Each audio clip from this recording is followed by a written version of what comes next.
When we talk about accessibility, everyone who works as a designer loves to talk about colors, but ironically, only few understand how to make them really accessible. Hello there, my name is Maria and this is Accessibility for Devs. It's a common mistake to think that color accessibility is only for colorblind people. The bad use of colors impairs the comprehension of people with cognitive or learning disabilities, such as can be a source of stress and discomfort.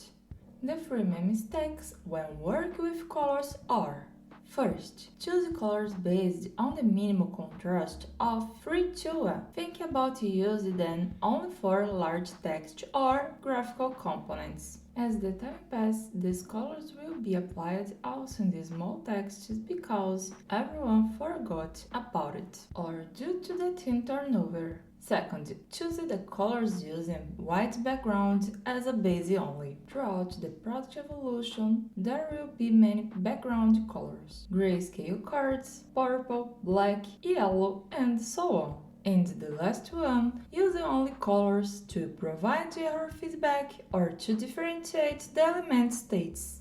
So here are some tips to avoid these mistakes and work with accessibility of colors in a scalable way.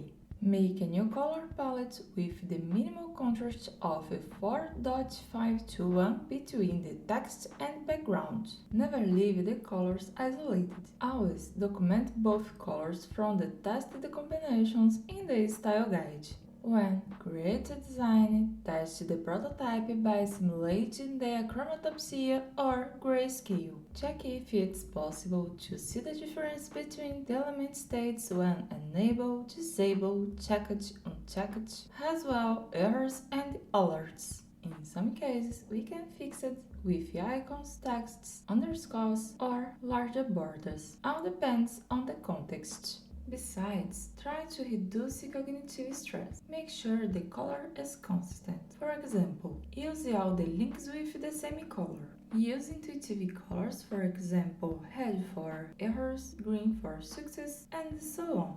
Make sure the customizations set on device or browser are being working just fine. For example, light and dark mode reduce transparency and increase contrast. As well, make sure and page customization plugins are working.